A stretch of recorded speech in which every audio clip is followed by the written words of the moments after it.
ಅಲ್ಲಿಂದ ಇನ್ನು ಮುಂದೆ ಮಹಾಮಂತ್ರ ಯಾವುದದು? ನಾರಾಯಣ ವರ್ಮ. ಅದನ್ನು ಉಪದೇಶ ಮಾಡಿದವರು ಯಾರು? ಇಂದ್ರನಿಗೆ ವಿಶ್ವರೂಪಾಚಾರ್ಯರು. ಆ ವಿಶ್ವರೂಪಾಚಾರ್ಯರ ವೈಭವ ಅಪಾರವಾದದ್ದು. ಅವರಿಗೆ 3 ತಲೆ. ಸೋಮರಸವನ್ನು ಪಾನ ಮಾಡಲಿಕ್ಕೆ 1 ತಲೆ, ಅನ್ನವನ್ನು ಉಣ್ಲಿಕ್ಕೆ 1 ತಲೆ, ಸುರಾಪಾನವನ್ನು ಮಾಡಲಿಕ್ಕೆ 1. ಸೋಮಪೀಠ, ಸುರಾಪೀಠ, ಅನ್ನಾದ ಅವರಿಗೆ 3 ತಲೆ. ನಮಗೆ 1 ತಲೆ ಅಲ್ವಾ? ಮಡಿಯಲ್ಲಿ ಊಟ ಮಾಡಬೇಕು ಅಂತ ಹೇಳಲಿಕ್ಕೂ ಅದೇ ನಾಲಿಗೆ, ಅಲ್ಲಿ ಆಚೆ ಹೋಗಿ ತಿಂದು ಕುಡಿದು ಮಾಡಲಿಕ್ಕೂ ಅದೇ ನಾಲಿಗೆ. ಎಂಥ ವೈಭವ ನೋಡಿ ನಮ್ಮದು. ಆದರೂ ಭಗವಂತ ನಮ್ಮ ನಾಲಿಗೆ ಕಿತ್ಕೊಂಡಿಲ್ಲ. ಯಾಕೆ? ಅವನ ಅಪಾರ ಕರುಣಾವಂತ ಅಷ್ಟೇ. ಆದ್ದರಿಂದ ಅವರು ಪುರೋಹಿತರಾಗಿ ಬಂದರು.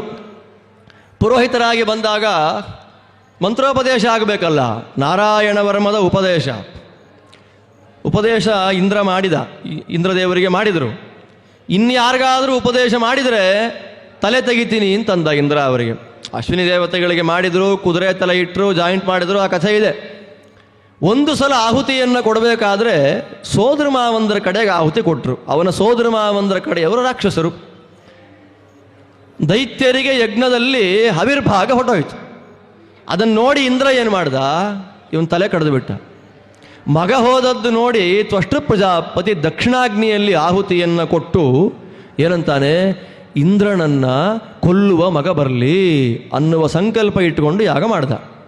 ಆದರೆ ಮನಸ್ಸಲ್ಲಿ ಉದ್ವೇಗ ಇತ್ತಲ್ಲ, ಆ ಉದ್ವೇಗ ಇರುವಾಗ ಇಂದ್ರನೇ ಕೊಲ್ಲುವಂಥ ಮಗ ಬರಲಿ ಅಂತ ಸ್ವರ ವ್ಯತ್ಯಾಸ ಆಗೋಯ್ತು. ಒಂದು ಸ್ವರ ವ್ಯತ್ಯಾಸದಿಂದ ಸಂಕಲ್ಪ ವ್ಯತ್ಯಾಸ ಆಯಿತು. ಆಗ ಮೇಲೆದ್ದು ಬಂದವನೇ ಪಾರ್ವತೀ ದೇವಿಯ ಶಾಪದಿಂದ ವೃತ್ರನಾಗಿ ಬಂದ ವಿದ್ಯಾಧರ ಭಾಗವತ ಚಿತ್ರಕೇತು. ಅವನನ್ನು ನಾರಾಯಣ ವರ್ಮದ ಸಿದ್ಧಿ ಇದ್ದಂತಹ ಮಹಾನುಭಾವರಾದ ದಧೀಚಿ ಮುನಿಗಳ ಬೆನ್ನುಮೂಳೆಯಲ್ಲಿ ನಿರ್ಮಾಣ ಮಾಡಿದಂತಹ ವಜ್ರನಾಮಕನಾದ ಭಗವಂತನ ಸನ್ನಿಧಾನ ಪಾತ್ರವಾದ ದೊಡ್ಡ ಆಯುಧ ವಜ್ರಾಯುಧ. ಆ ವಜ್ರಾಯುಧದ ಮೂಲಕ ವಧೆಯನ್ನು ಮಾಡಿದ ಇಂದ್ರ. ಆ ವಜ್ರಾಯುಧದ ಮೂಲಕ ವಧೆಯನ್ನು ಮಾಡಿದ ಮೇಲೆ ಬ್ರಹ್ಮಹತ್ಯಾ ದೋಷ ಬಂತಲ್ಲ, 4 ಕಡೆ ಅವನು ಹಂಚು ಬಿಡ್ತಾನೆ. ಅಷ್ಟಾದರೂ ಬ್ರಹ್ಮಹತ್ಯೆ ಬಿಡಲಿಲ್ಲ ಅವನನ್ನು. ಆವಾಗ ಅವನು ಏನು ಮಾಡಿದ ಅಂತಂದರೆ, ವಿಶ್ವಾಮಿತ್ರಾದಿ ಮುನಿಗಳ ಸಲಹೆಯಂತೆ ಮಹಾವ್ರತ ಅಂತ ಒಂದು ಯಾಗ ಮಾಡಿದ. ಆ ಮಹಾವ್ರತವನ್ನು ಪುಂಡರೀಕ ಯಾಗ ಅಂತ ಕರೀತಾರೆ. ಆ ಮಹಾವ್ರತ ಯಾಗವನ್ನು ಮಾಡಿದಾಗ ಅಲ್ಲಿ ವಿಶ್ವಾಮಿತ್ರರು ಪುರೋಹಿತರಾಗಿ ಬಂದಿದ್ದಾರೆ.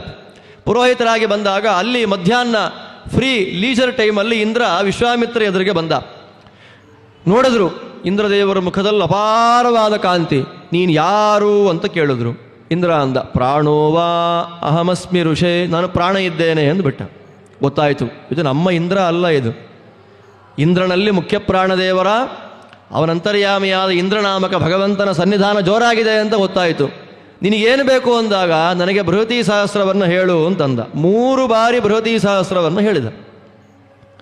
ಬೃಹತಿ ಸಹಸ್ರದ ವೈಭವ ಏನು ಅಂತಂದರೆ, ಅದೇ ಬೃಹತಿ ಸಹಸ್ರದ ಒಂದೊಂದು ನಾಮ. ಆಚಾರ್ಯರು ಬೃಹತಿ ಸಹಸ್ರಕ್ಕೆ ಇನ್ನಿಲ್ಲದ ಸ್ಥಾನವನ್ನು ಕೊಟ್ಟಿದ್ದಾರೆ. ಐತರೇಯ ಉಪನಿಷತ್ತಿನಲ್ಲಿ ಸರ್ವಶಬ್ದವಾಚ್ಯನಾದವನು ಭಗವಂತ. ಭಗವಂತನನ್ನು ನಿರೂಪಣೆ ಮಾಡದೇ ಇರತಕ್ಕ ಶಬ್ದ, ಅಕ್ಷರ, ಧ್ವನಿ ಲೋಕದಲ್ಲಿ ಯಾವುದೂ ಇಲ್ಲ. ಎಲ್ಲವೂ ನಾರಾಯಣನ ನಾಮಗಳೇ. ಅದರಲ್ಲಿ ಶ್ರೇಷ್ಠವಾದ ಭಾಗಗಳು ಋಗ್ವೇದ. ಅದರಲ್ಲಿ ಅತ್ಯಂತ ಉತ್ಕೃಷ್ಟವಾದದ್ದು ನಾವು ಸಂಪಾದನೆ ಮಾಡಬೇಕಾದ 36 ಅಕ್ಷರಗಳಿಂದ ಕೂಡಿದ 1000 ಮಂತ್ರಗಳು. ಅದಕ್ಕೆ ಯಾಕಷ್ಟು ವೈಶಿಷ್ಟ್ಯ ಅಂತಂದರೆ, ಒಂದೊಂದು ನಾಮದಲ್ಲಿ ಪ್ರತಿಪಾದ್ಯವಾದ ಒಂದೊಂದು ಭಗವದ್ರೂಪ ಇದೆ. ಅದೇ ವಿಶ್ವಾದಿ ಸರ್ವಪ್ರಹರಣಾಯುಧ ಪರ್ಯಂತ. ಬೃಹತಿ ಸಹಸ್ರದ ಪ್ರತಿಪಾದ್ಯವಾದ ಭಗವಂತನ ರೂಪಗಳನ್ನು ಧ್ಯಾನ ಮಾಡೋದರಿಂದ 100 ವರ್ಷ ಭಗವಂತನ ಧ್ಯಾನ ಮಾಡಿದ ಫಲಕ್ಕೆ ಸಮ. ಬೃಹತಿ ಸಹಸ್ರ ಮಂತ್ರಾಣಾಂ ಅಪಿಧ್ಯಾತ್ವಾಖಿಲಾನ್ಯಪಿ ಶತವರ್ಷ ಹರಿಧ್ಯಾನ ಫಲಮಾಪ್ನೋತಿ ಪೌರುಷಃ ಅಂತ ಆಚಾರ್ಯರ ವ್ಯಾಖ್ಯಾನ ಐತರೇಯೋಪನಿಷತ್ ಭಾಷೆಯಲ್ಲಿ. ತುಂಬ ಇಷ್ಟ ಆಚಾರ್ಯರಿಗೆ. 3 ಸಲ ಗುರುಗಳಿಗೆ ಕೊಟ್ಟಿದ್ದು ಅದೇ, ಸತ್ಯತೀರ್ಥರಿಗೆ 3 ಬಾರಿ ಪಾಠ ಮಾಡಿದ್ದು ಅದನ್ನೇ, ಕೊನೆಯದಾಗಿ ಅವತಾರ ಸಮಾಪ್ತಿ ಮಾಡಬೇಕಾದ್ರೆ ಶಿಷ್ಯರನ್ನು ಕೂಡಿಸಿಕೊಂಡು ಪಾಠ ಮಾಡಿದ್ದು ಅದೇ. ಅದರಲ್ಲಿ ಬಂದದ್ದೆಲ್ಲ ಭಗವಂತನ ಸರ್ವಶಬ್ದ ವಾಚ್ಯತ್ವದ ಮಹಿಮೆ. ಅದನ್ನು ತಿಳಿಸಿಕೊಡುವಂತಹ ಮಂತ್ರಭಾಗ ಬೃಹತಿ ಸಹಸ್ರ. ಅದನ್ನು ತಿಳಿಸಿಕೊಡುವ, ಅದನ್ನು ಉಪಯೋಗ ಮಾಡಿಕೊಳ್ಳುವಂತಹ ಒಂದು ಯಾಗ ಅದು ಪೌಂಡರೀಕ ಮಹಾವ್ರತ ಯಾಗ. ಆದ್ದರಿಂದ ಇಂದ್ರದೇವರ ಯಾಗವನ್ನು ಮಾಡಿ ಮಹೇಂದ್ರನಾದ ಅಂತ ಐತರೇಯ ಆರಣ್ಯಕ. ಇಂದ್ರೋ ವೈ ವೃತ್ರಂ ಹತ್ವಾ ಮಹಾನಭವತ್ ಯನ್ಮಹಾನಭವತ್ ತನ್ಮಹಾವ್ರತಂ ಅಭವತ್ ತನ್ಮಹಾವ್ರತಸ್ಯ ಮಹಾವ್ರತತ್ವಂ ಅಂತ ವಿಸ್ತಾರವಾಗಿ ತಿಳಿಸಿಕೊಡ್ತಾ ಇದೆ. ಎಲ್ಲ ಯಾಕೆ ಹೇಳಬೇಕು ಅಂದರೆ ಶಾಸ್ತ್ರದಲ್ಲಿ ಪರಸ್ಪರ ಒಂದಕ್ಕೊಂದು ಅನ್ವಯ. ಭಾಗವತ ಅನ್ನೋದು ವೇದಾರ್ಥ ಪರಿಬೃಂಹಿತ ಅಂತ ಆಚಾರ್ಯರು ಕೊಡ್ತಾರೆ. ವೇದಾರ್ಥಗಳಿಂದ ಕೂಡಿದ್ದು ಭಾಗವತ. ಇಲ್ಲಿ ಸೂಚ್ಯವಾಗಿ ಹೇಳಿದ್ದು, ಡೈರೆಕ್ಟಾಗಿ ಹೇಳದೇ ಇರತಕ್ಕಂಥ ಕಥೆಗಳು ಬೇಕಾದಷ್ಟಿದೆ. ಪುರಾಣಾಂತರಗಳಲ್ಲಿ, ವೇದಗಳಲ್ಲಿ, ಮಹಾಭಾರತಾದಿ ಇತಿಹಾಸಗಳಲ್ಲಿ ಅಧ್ಯಯನ ಮಾಡಿದಾಗ ಮಾತ್ರ ಭಾಗವತದ ನೈಜ ಏನು ಅಂತ ಗೊತ್ತಾಗುತ್ತೆ. ನಾನು ಕೇವಲ ಭಾಗವತ ನೋಡ್ತೀನಿ ಅಂತಂದರೆ ಗೊತ್ತಾಗೋದಿಲ್ಲ. ಪುರಾಣ ಸ್ಥಾನಪಾಂಥಾನ, ಅದಕ್ಕೆ ಶ್ರೀಮದಾಚಾರ್ಯರು ತಾತ್ಪರ್ಯವನ್ನು ಬರ್ಕೊಟ್ಟಿದ್ದು. ಪುರಾಣಗಳನ್ನು ಓದಬೇಕು ಅಂತ ಆಸೆ ಇದೆ, ಭಾಷಾತ್ರಯಗಳು ಗೊತ್ತಿಲ್ಲ. 3 ಭಾಷೆಗಳಲ್ಲಿ ವೇದವ್ಯಾಸರು ಕಥೆ ಹೇಳ್ತಾರೆ. ಗುಹ್ಯ ಭಾಷೆ, ದರ್ಶನ ಭಾಷೆ, ಸಮಾಧಿ ಭಾಷೆ. ಏನೋ ಈಗೆಲ್ಲ ಇದೆಲ್ಲ ಅನ್ಕೋಬೋದು. ಅಧ್ಯಯನ ಮಾಡೋರಿಗೆ ಗೊತ್ತು ಕಷ್ಟ. ಆ 3 ಮತ್ತೆ 3 ಮಾಡ್ತಾರೆ, 9 ಆಗತ್ತೆ. 9 ಮತ್ತೆ 3 ಮಾಡ್ತಾರೆ, 27 ಆಗತ್ತೆ. 27 ಮತ್ತೆ 3 ಮಾಡ್ತಾರೆ, 81 ಆಗತ್ತೆ. 81 ರೀತಿಯಲ್ಲಿ ಕಥೆಯನ್ನು ಹೇಳಿದ್ದಾರೆ ವೇದವ್ಯಾಸರು ಪುರಾಣಗಳಲ್ಲಿ. ಹೇಗೆ ಅರ್ಥ ಮಾಡ್ಕೊಳ್ಬೇಕು?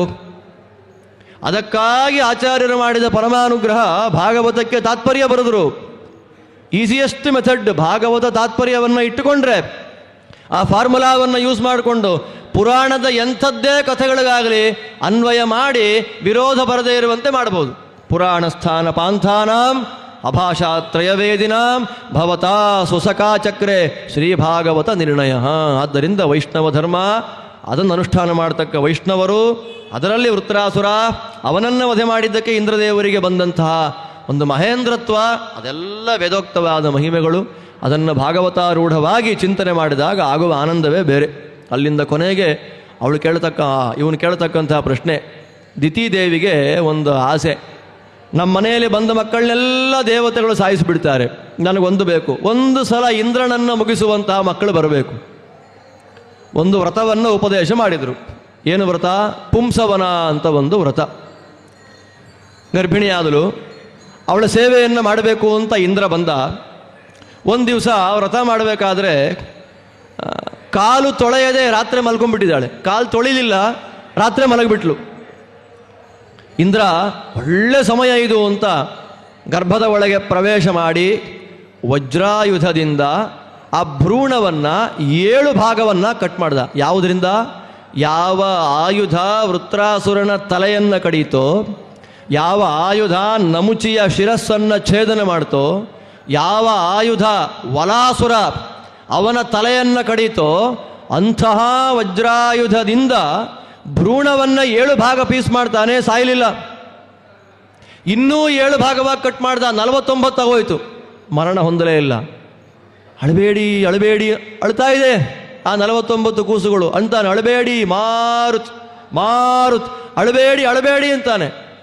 ಅವತ್ತಿಂದ 49 ದೇವತೆಗಳು ಮರುದೇವತೆಗಳು ಅಂತ ಪ್ರಸಿದ್ಧರಾಗ್ಬಿಟ್ರು. ಇಂದ್ರನ ಅತ್ಯಂತ ಆಪ್ತರಾಗ್ಬಿಟ್ರು. ಆ್ಯಕ್ಚುಯಲ್ ಆಗಿ ದೈತ್ಯರು, ದ್ವಿತೀಯ ಮಕ್ಕಳು ಸೇರ್ಕೊಂಡಿದ್ಯಾರಲ್ಲಿ? ದೇವತೆಗಳಲ್ಲಿ. ಪರೀಕ್ಷಿತನಿಗೆ ಪ್ರಶ್ನೆ ಬಂತು, ಅಲ್ಲ ಸ್ವಾಮಿ, ಇಂದ್ರದೇವರ ವಜ್ರಾಯುಧ ಅದನ್ನು ಪ್ರಯೋಗ ಮಾಡಿದರೂ ಭ್ರೂಣ ಸಾಯಲಿಲ್ಲ ಅಂತಂದರೆ, ನಾಳೆ ಬೆಳಗ್ಗೆ ನಾನು ನಂಬ್ತೀನಿ, ನಾಳೆ ಬೆಳಗ್ಗೆ ಜನ ನಂಬಲ್ವಲ್ಲ ಅಂದರೆ ಅವರಂತಾರೆ, ನೀನೇ ಇದೆಯಲ್ಲಪ್ಪ, ನಮಮಾರ ದಿತೇರ್ ಗರ್ಭ, ದ್ವಿತೀಯ ಗರ್ಭ ಸಾಯಲಿಲ್ಲ. ಯಾಕೆ? ಶ್ರೀನಿವಾಸಾನುಕಂಪಯ, ಭಗವಂತನ ಅನುಕಂಪೆಯಿಂದ ಎಷ್ಟು ವಜ್ರಾಯುಧದಿಂದ ಹೊಡೆದರೂ ಸಾಯಲಿಲ್ಲ. ಹೇಗೆ ಅಂತಂದರೆ, ದ್ರೋಣಾಚಾರ್ಯರ ಅಸ್ತ್ರದಿಂದ ನೀನು ಹೇಗೆ ಬದುಕಿದೆಯೋ ಹಾಗೆ ಆ ಮಕ್ಕಳು ಬದುಕಿದವು. ಎಂಥ ಉದಾಹರಣೆ! ಇಂದ್ರದೇವರಿಗಿಂತ ಉತ್ತಮ ಅಶ್ವತ್ಥಾಮ, ಅವನು ಪ್ರಯೋಗ ಮಾಡಿದ ಬ್ರಹ್ಮಶಿರೋಸ್ತ್ರ ಅದು ಬಿದ್ದಾಗಲೂ ಯಾವ ಕೃಷ್ಣ ಸಾಯದೇ ಇರುವಂತೆ ನಿನ್ನನ್ನು ಬದುಕಿಸಿದ್ನೋ ಅದೇ ಭಗವಂತನೇ ಆ 49 ದೇವತೆಗಳನ್ನು ಬದುಕಿಸಿದ್ದಾನೆ. ಇದಂ ಹಿ ಮರುತಾಂ ಜನ್ಮ ಶೃಣ್ಮತಾಂ ಪಾಪನಾಶನಂ. ಇದು ಮರುದೇವತೆಗಳ ಜನ್ಮ. ಶ್ರವಣ ಮಾಡೋದ್ರಿಂದ ಸಮಸ್ತ ಪಾಪಗಳನ್ನು ಪರಿಹಾರ ಮಾಡತಕ್ಕಂಥ ಶ್ರೇಷ್ಠವಾದಂಥ ಚರಿತ್ರೆ ಅಂತ ಹೇಳಿದಾಗ, ಒಂದೊಂದು ಕಥೆಯನ್ನು ಕೇಳಿದ ಮೇಲೆ ಒಂದೊಂದು ಪ್ರಶ್ನೆ ಅವನಿಗೆ. ನಿಮ್ಮ ದೇವರು ಮೋಸ, ದೈತ್ಯರಿಗೆ ಹೊಡೆಯೋದು, ದೇವತೆಗಳನ್ನು ಪ್ರೀತಿ ಮಾಡೋದು. ನಿತ್ಯ ಬೆಳಗ್ಗೆ ಅರ್ಚನೆ ಮಾಡುವಾಗ ವೈಷಮ್ಯ ನಿರ್ಘೃಣ್ಯೇನ ಸಾಪೇಕ್ಷತ್ವಾತ್ ಅಂತ ಭಗವಂತನಿಗೆ ಅರ್ಚನೆ ಮಾಡೋದು ನಾವು. ಬ್ರಹ್ಮಸೂತ್ರ ಅರ್ಚನೆ. ಭಗವಂತನಿಗೆ ವೈಷಮ್ಯ ಇಲ್ಲ, ಅವನಿಗೆ ನೈರ್ಘೃಣ್ಯ ಇಲ್ಲ, ಪಕ್ಷಪಾತ ಮಾಡಲ್ಲ ದೇವರು ಅಂತೆಲ್ಲ ಅರ್ಚನೆ ಮಾಡೋದು. ಇಲ್ಲಿ ನೋಡಿದ್ರೆ ದೇವತೆಗಳನ್ನು ಕಾಪಾಡೋದು, ದೈತ್ಯರನ್ನು ಹೊಡೆಯೋದು. ಕಾಪಾಡಿದರೆ ಇಬ್ಬರನ್ನೂ ಕಾಪಾಡಲಿ, ಮುಗಿಸಿದ್ರೆ ಇಬ್ಬರನ್ನೂ ಮುಗಿಸ್ಲಿ. ಒಬ್ಬರನ್ನು ಹಾಗೆ ಒಬ್ಬರನ್ನು ಹೀಗೆ ದೇವರು ಮಾಡ್ತಾನಲ್ಲ. ಸಂಶಯಸ್ಸು ಮಹಾನ್ ಜಾತಃ ನಾರಾಯಣ ಗುಣಾನ್ ಪ್ರತಿ. ನಾರಾಯಣದ ಗುಣಗಳ ಬಗ್ಗೆ ನನಗೆ ದೊಡ್ಡ ಸಂಶಯ ಬಂದಿದೆ ಅಂದದ್ದಕ್ಕೆ ಅವರಂದರು, ನಾರಾಯಣ ಸುಮ್ಮನೆ ಹಾಗೆ ಮಾಡಲ್ಲ. ನಾವು ನಾರಾಯಣನನ್ನು ಹೇಗೆ ನೋಡ್ತೇವೋ ನಾರಾಯಣ ನಮ್ಮನ್ನು ಹಾಗೆ ನೋಡ್ತಾನೆ. ನಾನು ನಾರಾಯಣನನ್ನು ಹೊಡಿಬೇಕು ಕೊಲ್ಲಬೇಕು ಅಂತ ಅಪೇಕ್ಷೆ ಪಟ್ಟರೆ ನಾರಾಯಣ ನಮಗೇನು ಮಾಡ್ತಾನೆ? ನಾರಾಯಣನನ್ನ ಸ್ವಾಮಿ ರಕ್ಷಣೆ ಮಾಡ್ತಾನೆ ಅಂತ ಸ್ತೋತ್ರ ಮಾಡಿದ್ರೆ ಕಾಪಾಡ್ತಾನೆ. ತಂ ಯಥಾ ಯಥೋಪಾಸತೆ ತದೇವ ಭವತಿ. ಭಗವಂತನ ಯಾರು ಹೇಗೆ ಉಪಾಸನೆ ಮಾಡ್ತಾರೆ ಹಾಗೆ ಫಲವನ್ನು ಕೊಡ್ತಾನೆ. ಆದ್ದರಿಂದ ಇವಾಗ ಪ್ರಶ್ನೆ, ನಾವು ಯಾರು ಅಂತ? ನಾವು ಯಾರಿಗೆ ಸೇರಿದವರು? ನಾವು ದೇವತೆಗಳಂತೆ ಉಪಾಸನೆ ಮಾಡುವವರ, ದೈತ್ಯರಂತೆ ತಿಳ್ಕೊಂಡವರ ಅಂತ ಭಯ ಆಗತ್ತೆ ಕೇಳಿದಾಗ. ನಮ್ಮ ಯೋಗ್ಯತೆ ನಮಗೇನು ಅಂತ ಗೊತ್ತಿಲ್ವಲ್ಲ. ಅದಕ್ಕೆ ಉಪನಿಷತ್ತು ಒಂದು ಉಪಾಯವನ್ನು ಕೊಟ್ಟಿದೆ. ರಾತ್ರಿ ಮಲಗಿರುವಾಗ, ಮಲಗುವ ಸಂದರ್ಭದಲ್ಲಿ ಉಸಿರಾಡ್ತೀವಲ್ಲ, ಬಾಯಿ ಮುಚ್ಚಿಕೊಂಡು ಮಲಗಿದ್ರೆ ಜೋರಾಗಿ ಗೊರಕೆ ಅಂತಾರೆ ಅದನ್ನು. ಪ್ರದೇಶ ಭೇದಗಳಲ್ಲಿ ಬೇರೆ ಬೇರೆ ಹೆಸರಿದೆ ಅದಕ್ಕೆ. ಬಾಯಿ ತೆಗೆದು ಉಸಿರಾಡುವಾಗ ಗೊರಕೆ ಅನ್ನೋದು ಬರುತ್ತೆ. ದೇವತೆಗಳು ಉಸಿರು ಬಿಡುವಾಗ ಒಂದು ರೀತಿ ಉಸಿರನ್ನು ಆಡ್ತಾರೆ, ದೈತ್ಯರು ಮಾಡುವಾಗ ಒಂದು ರೀತಿ ಉಸಿರನ್ನು ಆಡ್ತಾರೆ. ಭೂರಿತ್ತಿ ಸುರಾಹ ಅಭೂರಿತ್ಯ ಸುರಾಹ ಅಂತ ಭೂಹು ಎನ್ನುವ ಶಬ್ದದಿಂದ ದೇವತೆಗಳು, ಅಭೂಹು ಎನ್ನುವ ಶಬ್ದದಿಂದ ಅಸುರರು. ಹಾಗೆ ನೋಡಿಕೊಂಡಾಗ ದೇವತೆಗಳ ದೈತ್ಯರ ವೈಭವ ಏನು ಅಂತ ಗೊತ್ತಾಗುತ್ತೆ. ಜ್ಞಾನಿಗಳಾದವರು ಉಸಿರಾಟದಲ್ಲಿಯೂ ಭಗವಂತನ ಧ್ಯಾನವನ್ನು ಬಿಟ್ಟವರಲ್ಲ. ಯಾದವಾರ್ಯರ ಬಗ್ಗೆ ಮಾತಾಡಬೇಕಾದ್ರೆ ಅವರ ಎಲುಬು ಭಾಗವತವನ್ನು ಹೇಳ್ತಾ ಇತ್ತು ಅಂತ ಕೇಳ್ತೇವೆ. ಭಾಗವತ ಅಸ್ಥಿಗತವಾಗಿತ್ತು ಅಂತ. ಹಾಗೆ ಇಲ್ಲಿಯೇ ನಮ್ಮ ಈ ಬೃಂದಾವನ ಸಮುಚ್ಚಯದಲ್ಲಿ ಒಬ್ಬ ದೊಡ್ಡ ಜ್ಞಾನಿಗಳು ಕೂತಿದ್ದಾರೆ. ಋಷ್ಯಶೃಂಗರ ಅವತಾರ ಅಂತ ಪ್ರಸಿದ್ಧರವರು, ಸುಧೀಂದ್ರ ತೀರ್ಥ ಶ್ರೀಪಾದಂಗಳವರು. ಮಂತ್ರಾಲಯಕ್ಕೆ ಸೇವೆಯನ್ನು ಮಾಡಬೇಕು ಅಂತ ಹೋದರೆ ರಾಯರ ಹತ್ರ ಉಡುಪಿಯಲ್ಲಿ ವಯಸ್ಸಾದ ಮುದುಕ ಸನ್ಯಾಸಿಗಳಿದ್ದಾರೆ, ಅವರ ಮೂಲಕ ನಾನು ಅನುಗ್ರಹ ಮಾಡ್ತೀನಿ ಅಂತ ಮಂತ್ರಾಲಯದಿಂದ ಇಲ್ಲಿ ಕಳಿಸೋರಂತೆ. ಅವರ ಹತ್ರ ಮಂತ್ರಾಕ್ಷತೆ ಸ್ವೀಕಾರ ಮಾಡಿಸ್ಕೊಳ್ಳಿಕ್ಕಾಗಿ ರಾಯರು. ಸುಧೀಂದ್ರ ತೀರ್ಥ ಈಗಿನ ದೊಡ್ಡ ಪರ್ಯಾಯ ಶ್ರೀಪಾದಂಗಳವರ ಪರಮಗುರುಗಳು, ಶತಾಯುಷಿಗಳು, ದೊಡ್ಡ ಜ್ಞಾನಿಗಳು. ಸನಕಾದಿಗಳನ್ನು ಸಾಕ್ಷಾತ್ತಾಗಿ ದರ್ಶನ ಮಾಡಿದವರು ಕೃಷ್ಣದೇವರ ಪೂಜೆಯನ್ನು ಮಾಡೋ ಕಾಲಕ್ಕೆ. ಅವರು ಸನ್ಯಾಸ ಕೊಡುವಾಗ ಉಸಿರಾಟದಲ್ಲಿ ಶ್ರೀಕೃಷ್ಣಾಯ ನಮಃ ಅಂತ ಬರ್ತಾ ಇತ್ತಂತೆ ನಾಮಸ್ಮರಣೆ. ಉಸಿರಾಟದಲ್ಲಿ ಕೃಷ್ಣಾಯ ನಮಃ ಅಂತ ನಾಮಸ್ಮರಣೆ. ಅವರ ಪರ್ಯಾಯ ಕಾಲದಲ್ಲಿ ಬಹಳ ಬಡತನ, ಮಠಕ್ಕೆ ತುಂಬ ಬಡತನ. ಅದೊಂದು ಪ್ರಸಿದ್ಧವಾದ ಮಾತೇ ಇತ್ತಲ್ಲ ಅವತ್ತಿನ ಕಾಲಕ್ಕೆ. ಆದ್ದರಿಂದ ಎಷ್ಟು ಬಡತನ, ದೇವರ ಪೂಜೆ ಮಾಡ್ತಾ ಇದ್ದಾರೆ ಸ್ವಾಮಿಗಳು. ದೇವರು ಜ್ಞಾನಿಗಳಿಗೆ ಒಲಿದು ಬಿಟ್ಟ ಅಂತಂದರೆ ಯಾವ ಮುಖದಿಂದ ಅನುಗ್ರಹ ಮಾಡ್ತಾನೆ ಗೊತ್ತಿಲ್ಲ. ಅರ್ಚನೆ ಮಾಡ್ತಾ ಸ್ವಾಮಿ ಶ್ರೀಕೃಷ್ಣಾಯ ನಮಃ, ಸ್ವಾಮಿ ಶ್ರೀಕೃಷ್ಣಾಯ ನಮಃ ಅಂತ ಅರ್ಚನೆ ಮಾಡ್ತಾ ಇದ್ದಾರೆ ಸುಧೀಂದ್ರ ತೀರ್ಥರು. ಮಠದ ಕೊಟ್ಟಾರಿಗಳು ಬಂದು, ಸ್ವಾಮಿ ನೈವೇದ್ಯಕ್ಕೆ ಏನಿಲ್ಲ ಪದಾರ್ಥ, ಅನ್ನದಾನಕ್ಕೆ ಏನು ಮಾಡಬೇಕು ಅಂತ ಹೇಳಿದ್ದಕ್ಕೆ ಉತ್ತರನೇ ಇಲ್ಲ. ಸ್ವಾಮಿ ಶ್ರೀಕೃಷ್ಣಾಯ ನಮಃ ಅಂತ ಅರ್ಚನೆ ದೇವರ ಮುಂದೆ. ಬಂಡಿಗಳಲ್ಲೊಬ್ಬ ಹುಡುಗ ದವಸ ಧಾನ್ಯಗಳನ್ನೆಲ್ಲ ತಂದು ಹಾಕಿದ್ನಂತೆ. ಆ ಹುಡುಗ ಯಾರು? ಹುಡುಗ ಎಲ್ಲಿಂದ ಬಂದ? ಐಟಮ್ ಕಳಿಸಿದ್ಯಾರು? ಏನು ಕತೆ? ಲಾಜಿಕಲಿ ಪ್ರೂವ್ ಮಾಡ್ರಿ. ಸಾಧ್ಯವೇ ಇಲ್ಲ. ಪದಾರ್ಥ ಎಲ್ಲ ಬಂದು ಬಿದ್ದಿದೆ. ನನ್ನನ್ನು ನೀವು ಹಿಡಿದ್ರೆ ನಿಮ್ಮನ್ನು ಜಾರದೇ ಇರುವಂತೆ ಮಾಡುವ ಜವಾಬ್ದಾರಿ ನಂದು. ಇದೇನು 150 ವರ್ಷ ಹಿಂದಿನ ಘಟನೆ ಅಲ್ವೇ ಇಲ್ಲ. ಸುಧೀಂದ್ರ ತೀರ್ಥರನ್ನು ನೋಡಿದ ಅನೇಕ ವೃದ್ಧರಾದಂತಹ ವ್ಯಕ್ತಿಗಳು ಇವತ್ತಿಗೂ ಅಲ್ಲಲ್ಲಿದ್ದಾರೆ. ಅವರ ಮಹಿಮೆ ಏನು ಅಂತ ಗೊತ್ತು. ಆದ್ದರಿಂದ ಕಣ್ಣೆದುರಿಗೆ ಇಂಥ ವೈಭವಗಳು ನಡೀತಾ ಇರುವಾಗ ಕಣ್ಣಿಗೆ ಕಾಣದ 100 ವರ್ಷದ, ಸಹಸ್ರಾರು ವರ್ಷದ, ಲಕ್ಷಾಂತರ ಕೋಟ್ಯಂತರ ವರ್ಷಗಳ ಈ ಪ್ರವಾಹದಲ್ಲಿ ಭಗವಂತನ ಧ್ಯಾನ ಮಾಡಿದ ಜ್ಞಾನಿಗಳ ವರ್ಗ ಇನ್ನು ಹೇಗೆ ಸಾಧನೆ ಮಾಡಿ ಭಗವಂತನ ದರ್ಶನವನ್ನು ಮಾಡಿರಬಹುದು ಕಲ್ಪನೆ ಮಾಡಲಿಕ್ಕಾಗೋದಿಲ್ಲ. ಹೇಗೆ ದುಷ್ಟರೂ ಕಾಲಕಾಲಕ್ಕೆ ಬಂದಿದ್ದಾರೆ, ಹಾಗೇ ಸಾತ್ವಿಕರು ಕಾಲಕಾಲಕ್ಕೆ ಬಂದರು. ಕಾಲಕಾಲಕ್ಕೆ ಬರುವ ದುಷ್ಟರನ್ನು ವಧೆ ಮಾಡಿ ಸಾತ್ವಿಕತನವನ್ನು, ಸಾತ್ವಿಕರನ್ನು ಉದ್ಧಾರ ಮಾಡಲಿಕ್ಕಾಗಿಯೇ ನಡೆಯುವಂಥದ್ದು ಭಗವಂತನ ಪ್ರಾದುರ್ಭಾವಗಳು. ಅದನ್ನೇ ನಾವು ಅವತಾರ ಅಂತ ಕರಿತಾ ಇದ್ದೇವೆ. ಈ ದೃಷ್ಟಿಯಲ್ಲಿ ದೇವರನ್ನು ನಾವು ಹೇಗೆ ನೋಡ್ತೇವೋ ದೇವರು ನಮ್ಮನ್ನು ಹಾಗೆ ನೋಡ್ತಾರಪ್ಪ ಅಂತ ಹೇಳಿ ಶುಕಾಚಾರ್ಯರು ಒಂದು ಕಥೆ ಹೇಳ್ತಾರೆ. ದೇವರಿಗೆ ಆ ಜಾತಿಯವನು ಇವನು, ಈ ಜಾತಿಯವನವನು ಅನ್ನೋ ಭೇದ ಇಲ್ಲ. ಅಸುರ ಜಾತಿಯಲ್ಲಿ ಬಂದಂತಹ ಒಬ್ಬ ವ್ಯಕ್ತಿಯನ್ನು ಉದ್ಧಾರ ಮಾಡಿದ ಕಥೆ ನಮ್ಮ ಕಣ್ಮುಂದೇನೇ ಇದೆ ಅಲ್ಲ. ಪ್ರಹ್ಲಾದ ದೇವರು ನೋಡುವಂಥದ್ದು ಯಾವುದನ್ನು? ಒಳಗಿನ ಯೋಗ್ಯತೆಯನ್ನು. ಪ್ರಹ್ಲಾದರಾಜನ ಯೋಗ್ಯತೆ ಅಪಾರವಾದದ್ದು. ಮಹಾಭಾಗವತ. ಹಿರಣ್ಯಕಶಿಪು, ಹಿರಣ್ಯಕ ಅಂತಲೂ ಕರೀತಾರವನನ್ನು. ಬ್ರಹ್ಮದೇವರನ್ನು ಕುರಿತಾಗಿ ತಪಸ್ಸು ಮಾಡ್ದ, ಜೋರಾಗಿ ತಪಸ್ಸು ಮಾಡ್ದ. ಒಲಿದರು ಬ್ರಹ್ಮದೇವರು. ನಿನಗೇನು ಬೇಕು ಅಂತ ಕೇಳಿದ್ದಕ್ಕೆ, ನೀನು ಸೃಷ್ಟಿ ಮಾಡಿದ ಯಾವುದರಿಂದಲೂ ನನಗೆ ಮರಣ ಬರಬಾರ್ದು, ಇಷ್ಟೇ. ಅವನಿಗಿಂತ ಉತ್ತಮನಾದವನೊಬ್ಬ ಇದ್ದಾನೆ ಅಂತ ಗೊತ್ತೇ ಇಲ್ಲ, ಗೊತ್ತಿದ್ರೂ ಬಾಯಲ್ಲಿ ಬರಲಿಲ್ಲ ಅವನಿಗೆ. ನೀನು ಸೃಷ್ಟಿ ಮಾಡಿದ ಯಾವ ಪದಾರ್ಥಗಳಿಂದಲೂ ನನಗೆ ಮರಣ ಬರಬಾರದು. ಭೂತೇಭ್ಯ ತದ್ವಿಸೃಷ್ಟೇಭ್ಯ ಮೃತ್ಯುರ್ಮಾಭೂತ್. ಬ್ರಹ್ಮದೇವರು ಹಾಗೇ ಆಗಲಿ ಎಂದರು. ಮನೆಗೆ ಬಂದ. ಮದ ಜಾಸ್ತಿ ಆಯಿತು. ದೇವರ ದ್ವೇಷ ಮಾಡಬೇಕು ಅನ್ನೋ ಭಾವ ಜಾಸ್ತಿ ಆಯಿತು.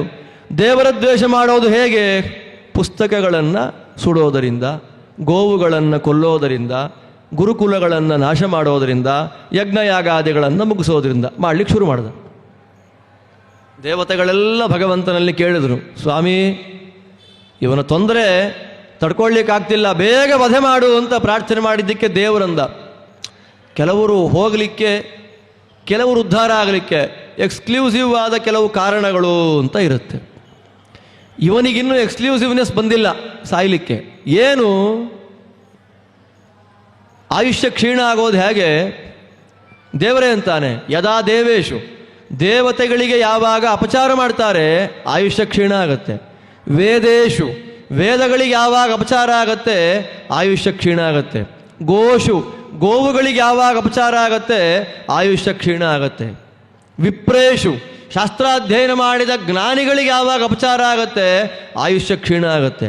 ಸಾಧುಷು, ಜ್ಞಾನಿಗಳ ಗುಂಪನ್ನು ಯಾವಾಗ ಅಪಚಾರ ಮಾಡ್ತಾರೆ, ಧರ್ಮದ ನಿಂದನೆ ಯಾವಾಗ ಆಗತ್ತೆ ಆಯುಷ್ಯ ಕ್ಷೀಣ ಆಗತ್ತೆ. ಕೊನೆಗೆ ಮಯಿ, ನನ್ನನ್ನು ಯಾವಾಗ ದ್ವೇಷ ಮಾಡ್ತಾರೆ ಆಯುಷ್ಯ ಕ್ಷೀಣ ಆಗತ್ತೆ. ಇದೆಲ್ಲ ಮಾಡಿದ್ದಾನೆ, ಆದರೂ ನಾನು ಕೊಲ್ಲೋಲ್ಲ. ಯಾಕೆ?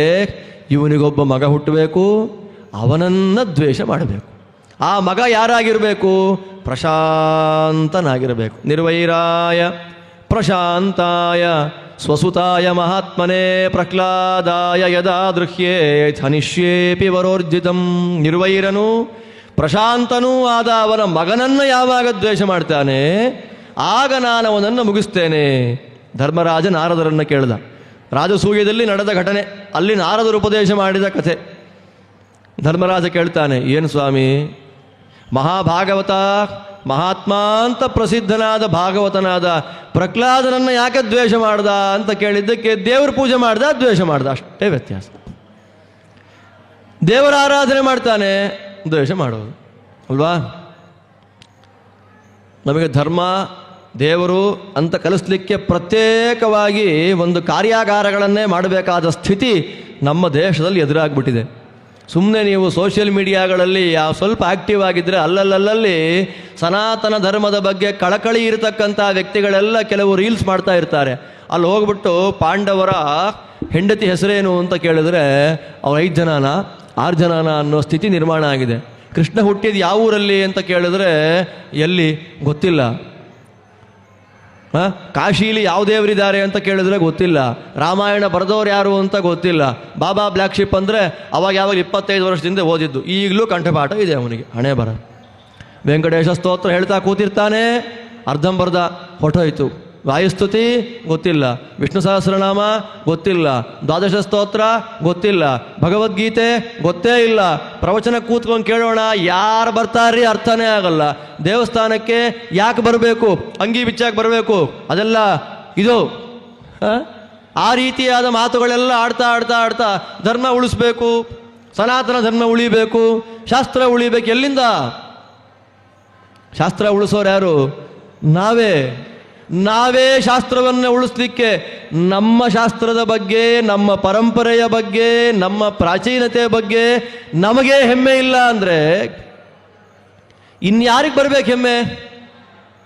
ದುರಂತ, ಭಾರತ ದೇಶದ ದೊಡ್ಡ ದುರಂತಗಳಲ್ಲಿ ಒಂದು, ಈಗಿನ ಯುವ ಜನಾಂಗದಲ್ಲಿ ಒಂದು 75% ಧರ್ಮಶ್ರದ್ಧೆ ಇಲ್ಲ. ತುಂಬ ದುಃಖದಿಂದ ಹೇಳಬೇಕಾದ ಮಾತುಗಳು, ತುಂಬ ದುಃಖದಿಂದ. ಅದಕ್ಕೆಲ್ಲ ಒಂದು ರೀತಿಯಾದ ಕಾರಣ ನಾವೂ ಕಾರಣರಾಗಿದ್ದೇವೆ. ನಾವು ಕಾರಣ. ಸುವಿದ್ಯೇಂದ್ರರು ಒಂದು ಪ್ರಸಿದ್ಧವಾದ ಕಥೆ ಹೇಳ್ತಾ ಇರ್ತಾರೆ. ಆ ಕಥೆ ಹೇಳಿ ನಾನು ಮುಗಿಸ್ಬಿಡ್ತೀನಿ ಪ್ರವಚನ ಇವತ್ತು. ನರಸಿಂಹದೇವರನ್ನು ನಾಳೆ ಕರೆಸೋಣ. ಆದ್ದರಿಂದ ಒಂದು ಸ್ಕೂಲ್ನಲ್ಲಿ ಮಕ್ಕಳನ್ನು ಪ್ರಶ್ನೆ ಕೇಳಿದ್ರಂತೆ, ಶಿವಧನುಸ್ಸನ್ನು ಮುರಿದಿದ್ಯಾರು ಅಂತ. ಕೇಳಿದ್ದಕ್ಕೆ ಟೆನ್ಷನ್ ಆಗೋಯ್ತು, ಗಾಬರಿ ಆಗೋಯ್ತು. ಶಿವಧನುಸ್ಸನ್ನು ಮುರಿದಿದ್ಯಾರು? ಯಾರು ಗೊತ್ತಿಲ್ಲ. ಅವ್ರ ಅಪ್ಪ ಅಮ್ಮನ ಕೇಳಿದ್ರೆ ಶಿವಧನುಸ್ಸನ್ನು ಮುರಿದಿದ್ಯಾರು? ನಮ್ಮ ಮಗ ಅಂತೂ ಮುರಿದಿಲ್ಲ ಶಿವಧನುಸ್ಸನ್ನು. ಅದು ಕೊನೆಗೆ ಎಲ್ಲಿ ತನಕ ಹೋಯ್ತು ಅಂದರೆ ಪೊಲೀಸ್ ಕಂಪ್ಲೇಂಟ್ ಆಯ್ತಂತೆ. ಅದು ಯಾವುದ್ರಿ ಶಿವಧನುಸ್ಸು, ಅದನ್ನು ಮುರಿದವನು ಯಾವನ್ರಿ ಅಂತ. ಅಂದರೆ ನಮ್ಮ ದೇಶ ಆಗಿದೆ ಇವತ್ತು. ಶಿವಧನುಸ್ಸು ಅಂದರೆ ಯಾವುದೋ ಆಟ ಸಾಮಾನು ಮುರಿದಾಕ್ಬಿಟ್ಟ ಅಂದ್ಕೊಂಡ್ಬಿಡ್ತಾರೆ. ಅಂದರೆ ನಾವು ಎಷ್ಟು ಧರ್ಮದಿಂದ ದೂರ ಆಗಿದ್ದೇವೆ ಅನ್ನೋದಕ್ಕೊಂದು ಸೂಚಕ. ಈ ದೃಷ್ಟಿಯಲ್ಲಿ ಪ್ರಹ್ಲಾದ ಮಹಾಭಾಗವತ, ಮಹಾಧರ್ಮಿಷ್ಠ, ದೇವರು ಧರ್ಮ ಶಾಸ್ತ್ರದಲ್ಲಿ ಭಕ್ತಿ ಇದ್ದವ. ಅದೊಂದೇ ಕಾರಣ, ಅದೊಂದೇ ನಿಮಿತ್ತ ತಂದೆ ಮಗನನ್ನು ದ್ವೇಷ ಮಾಡಲಿಕ್ಕೆ. ಆ ನಿಮಿತ್ತ ಇಟ್ಟುಕೊಂಡು ದ್ವೇಷ ಮಾಡಿಬಿಟ್ನಲ್ಲ, ಅದನ್ನು ನೋಡಿ ಎಲ್ಲಿ ಧರ್ಮಕ್ಕೆ ಗ್ಲಾನಿ ಆಗತ್ತೆ, ಎಲ್ಲಿ ಧರ್ಮವನ್ನು ಉಳಿಸುವ ಧಾರ್ಮಿಕರಿಗೆ ಗ್ಲಾನಿ ಆಗತ್ತೆ, ಆಗ ದೇವರು ಬರ್ತಾನೆ. ಯದಾ ಯದಾ ಹಿ ಧರ್ಮಸ್ಯ ಗ್ಲಾನಿರ್ಭವತಿ ಭಾರತ ಅಭ್ಯುತ್ಥಾನಮಧರ್ಮಸ್ಯ ತದಾತ್ಮಾನಂ ಸೃಜಾಮ್ಯಹಂ. ಧರ್ಮಕ್ಕೆ ಧಾರ್ಮಿಕರಿಗೆ ಗ್ಲಾನಿಯಾದಾಗ ನಾ ಬರ್ತೇನೆ. ಈಗ ಆಗ್ತಾ ಇದೆ, ಬರ್ತಾನಾ? ಕಲಿಯುಗದಲ್ಲಿ ಆಗ್ತಾ ಇದೆ ಅಲ್ವಾ? ಬರ್ತಾನಾ? ಬರಲ್ಲ. ಕೊನೆಗೆ ಬರ್ತಾನೆ. ಕೊನೆಗೆ ಕಲ್ಕಿಯಾಗವತ ಅವನಿಗಾಗಬೇಕು. ಸಾಧಕರು ಇನ್ನಿಲ್ಲ ಅಂತ ಆಗಬೇಕು. ಸಾಧಕರ ಸತ್ವ ಪರೀಕ್ಷೆ ಆಗಬೇಕು. ಸುತ್ತಮುತ್ತಲ ವಾತಾವರಣ ಸಾಧನೆಗೆ ಪೂರ್ಣ ಪ್ರತಿರೇಖೆ ಆಗಿರಬೇಕು. ದೇವರ ಪೂಜೆ ಮಾಡ್ತೀನಿ ಹೊರಟ್ರೆ ತಲೆ ಕಡಿಬೇಕು. ಕ್ಷೇತ್ರಗಳಿಗೆ ಹೋಗ್ತೀನಿ ಎನ್ನುವಾಗ ಕಾಲು ಕತ್ತರಿಸಿ ಹಾಕಬೇಕು. ಆ ಸಂದರ್ಭದಲ್ಲಿ ಪ್ರಾಣ ಹೋದರೂ ಪರವಾಗಿಲ್ಲ, ತೀರ್ಥಯಾತ್ರೆ ಮಾಡ್ತೇನೆ. ಪ್ರಾಣ ಹೋದರೂ ಪರವಾಗಿಲ್ಲ, ದೇವರ ಪೂಜೆ ಮಾಡ್ತೇನೆ. ನಾಲಿಗೆಯನ್ನು ಕತ್ತರಿಸಿ ಹಾಕಿದರೂ ಪರವಾಗಿಲ್ಲ, ನಾರಾಯಣ ಅಂತೀನಿ ಅನ್ನುವ ಭಾವನೆ ಇರುವ ಕೆಲವು ಸಾತ್ವಿಕರಿಗೋಸ್ಕರವಾಗಿ ಭಗವಂತ ಕಲ್ಕಿಯಾಗಿ ಬರ್ತಾನೆ. ಎಲ್ಲ ಮ್ಲೇಚ್ಛಪ್ರಾಯರನ್ನು ನಾಶ ಮಾಡ್ತಾನೆ. ಮತ್ತೆ ಪುನಃ ಕೃತಯುಗ ಸ್ಥಾಪನೆಯನ್ನು ಮಾಡ್ತಾನೆ. ಅದರಂತೆ ಕಾಲಕಾಲಕ್ಕೆ ಅಸುರರು ಬರ್ತಾ ಇರ್ತಾರೆ. ಅವರನ್ನು ವಧೆ ಮಾಡಲಿಕ್ಕಾಗಿ ಬರತಕ್ಕಂಥವನು ಭಗವಂತ. ಆ ಕಾಲದಲ್ಲಿ ಬಂದ ಸಾತ್ವಿಕೋತ್ತಮ ಪ್ರಹ್ಲಾದ, ಅವನ ಭಕ್ತಿ, ಅವನ ಜ್ಞಾನ, ಅವನ ವೈರಾಗ್ಯ, ಅದಕ್ಕನುಗುಣವಾಗಿ ಭಗವಂತ ಅವನಿಗೆ ಮಾಡಿದ ಅನುಗ್ರಹ, ಆ ವೈಭವದ ರೂಪ, ಅದೆಲ್ಲದರ ಮಹತ್ವವನ್ನು ಮತ್ತೆ ನಾವು ನಾಳೆ ಅನುಸಂಧಾನ ಮಾಡೋಣ ಅಂತ ಹೇಳ್ತಾ ಇವತ್ತಿಗೆ ಶ್ರೀಮದ್ಭಾಗವತ ಅನುಸಂಧಾನವನ್ನು ಮುಗಿಸ್ತಾ ಇದ್ದೇನೆ. ಶ್ರೀಕೃಷ್ಣ ಅರ್ಪಣಮಸ್ತು.